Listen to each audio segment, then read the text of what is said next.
giant. It's a giant. We got one to bite. Yes. Look at that freaking beast right there.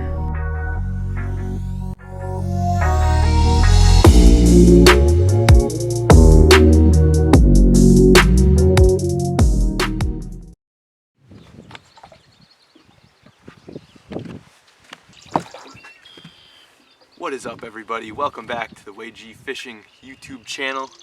I am here today and I am giving you tips on how to fish a frog effectively. This is something that I actually have done a lot.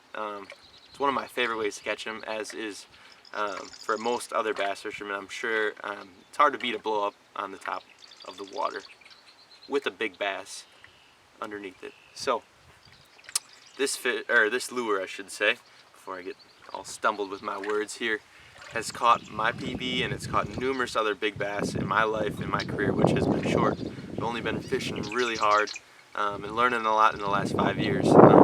Before that I was just all over the place, but now that I've really come to love bass fishing, this bait here is something that I always have tied on. It's always something fun to throw and it catches the big ones, let's be honest. So today I'm kind of going to go through the lure itself, the rod, the knots, how to fish it, the whole nine. So to start out, let's go right in depth with the frog. So today I have the Booyah Pad Crasher. I'll show you the package here. So this is the Booyah Baits Pad Crasher, and I have it just in this white color, and then I also have it in a black color. So let's get into that right away. So I've heard a lot of different things on colors in my short fishing career. However, Sam Sobi, he has a YouTube channel, I'll link that below. He says it's best, honestly. He says just get a light and a dark one. So when it's, maybe you have darker cloud skies, maybe a thunderstorm is rolling in, stick to a darker colored bait. At least that's what I've heard and I've tried. Blue skies, light, clear out, use a white colored frog. And it doesn't matter about the top at all. The fish doesn't see the top, the fish sees the bottom. And you're all trying to create that silhouette underneath the fish. So light and dark is what I would recommend. Don't go anything crazier than that to start out, at least. Secondly, getting into this, I always recommend people to cut the lengths of the legs on the frog. So you see on this one here, I have not cut them yet. On this one, which I've used already, I trimmed them down.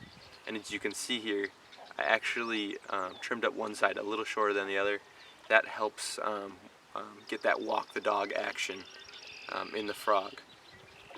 Another point on the frog itself is the hooks, okay?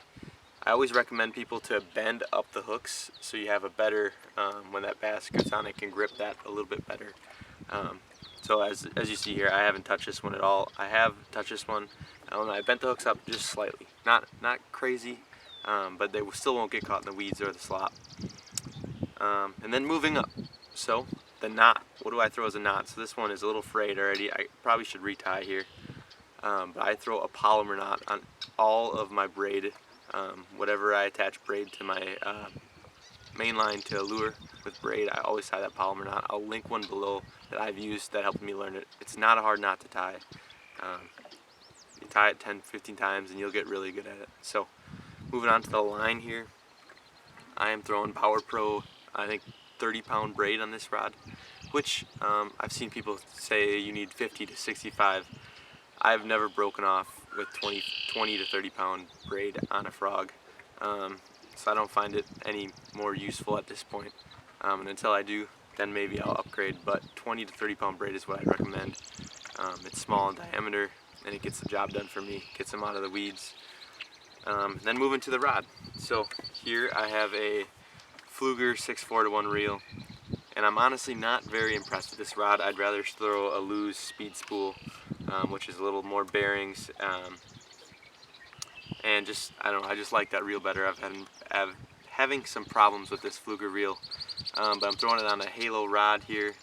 I think this is like 6'6" or 7 feet long, but you want the long rod to get them out and get a good hook set in them. It's important with the frog to get these hooks in the roof of their mouth.